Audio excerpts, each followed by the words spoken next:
Same, I don't have a drum. I do. Oh, that's it. Oops. Ah, fucking stun now. Shit. Just messed up. Nice stun, right? That's off. No. Got only 4 kills left. Come on, Oh, deeps. Well done. Where's it fucking going? No! 100 life points! 100 life points! Are you kidding me? Ah, fuck it, I'm gonna devote you for this I video. don't know if there's gonna be another one. He died. There's Oh, nobody really. I cannot believe that. Would have been the first kill. Oh, yes! Oh, no way! Nice, you sniped 1 kill and you got the drop. That's what I'm talking about.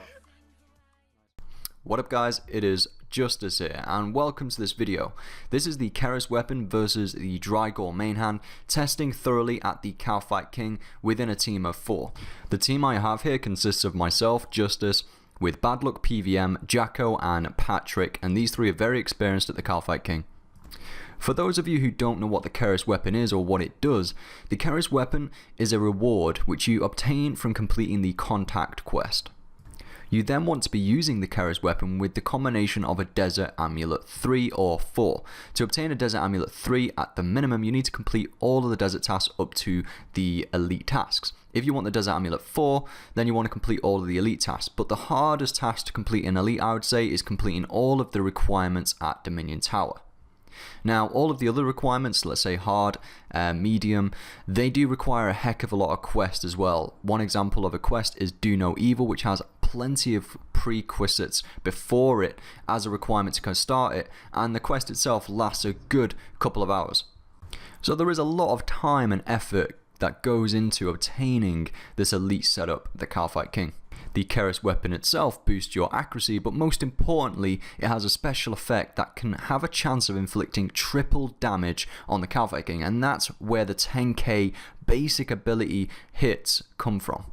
Without the Desert Amulet 3 or 4, I'd say it's pretty much worthless, and therefore you really do want to put that time and effort into gathering the Desert Amulet 3 and 4, and you'll find out why in terms of the speed of the kills we're about to show you.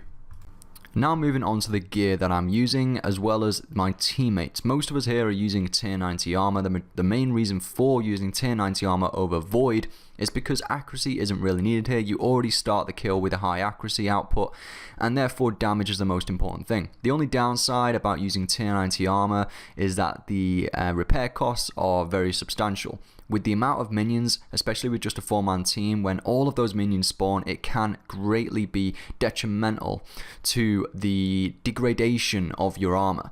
That cost of repairing the armor is quite substantial, therefore you do want to be taking a point of item protection and definitely be praying item protection as well. You'll see in the background all of the kills that we are obtaining here, and at the end of it I will be summarizing the average time of all of these kills.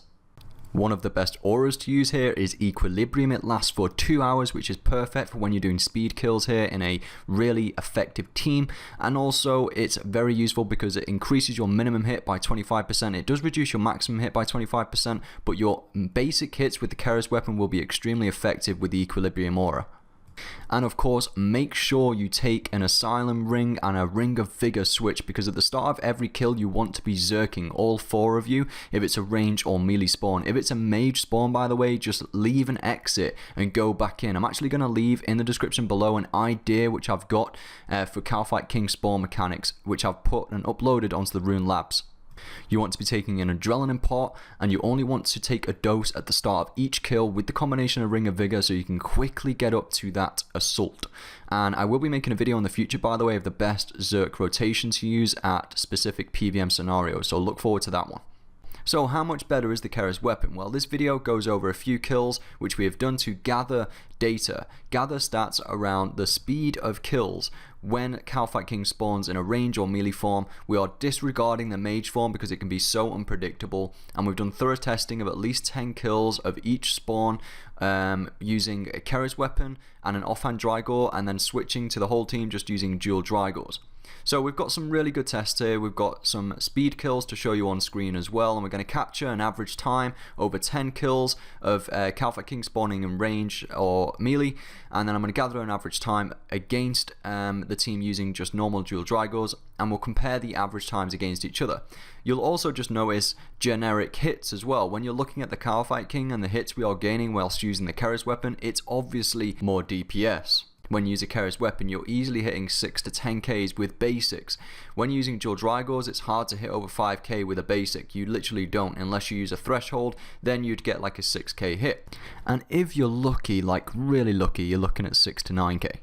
Alright, so the average kill speed of myself and my teammates using the KERIS weapon and offhand Drygore came to 1 minute and 8 seconds. That is over the 10 kills that we've captured of us using the same armor, the same aura throughout these 10 kills, and the same scrimshaw, which was the scrimshaw of attack, and also a silent ring and the ring of vigor switch for when we are using our Zerk rotations, which we were very consistent on throughout these kills.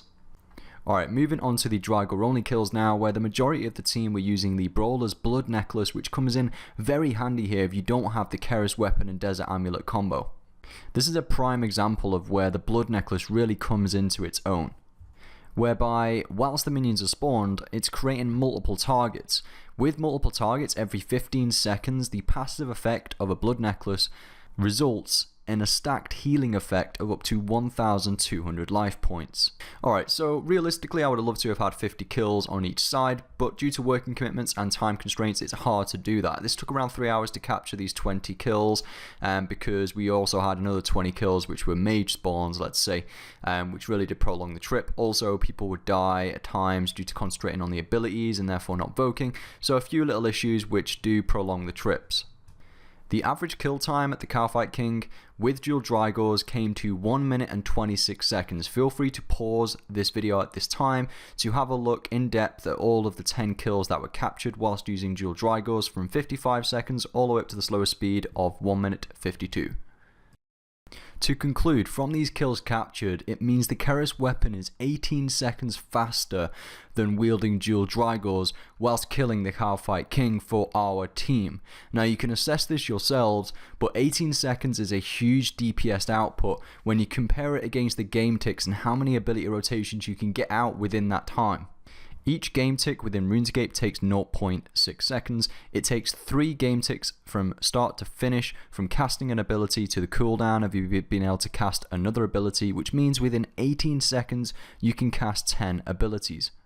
That is a lot of DPS. I'm going to wrap this video up here, guys. Another versus video complete. Be sure to hit that like button if you enjoyed this or found it informative in any way. I really do appreciate the support from you guys. It helps these videos get out there across the Scape YouTube community, the more likes they get. So I really do appreciate any support which you can offer me through that. And any items that you'd like me to analyze against each other within a versus video, then be sure to comment down below, and those most voted up will be the ones I will look into. If you're a new viewer, be sure to subscribe. I will see you all in my next video or live stream. And just before I head out, I've got a bit of a bonus clip. My mate managed to get the lava worm heart drop on his second kill in the wilderness. He literally just got it. I thought I'd add it into this video whilst I'm editing. Unbelievable. And he had to leg it to a safe zone, and he did make it out alive. He managed to sell it for 110 mil. I'm so dead. Oh, for fuck's sake. I tried getting Defoe and... I'd already vote. I don't even know why I just tried saving you. Wow. Wow.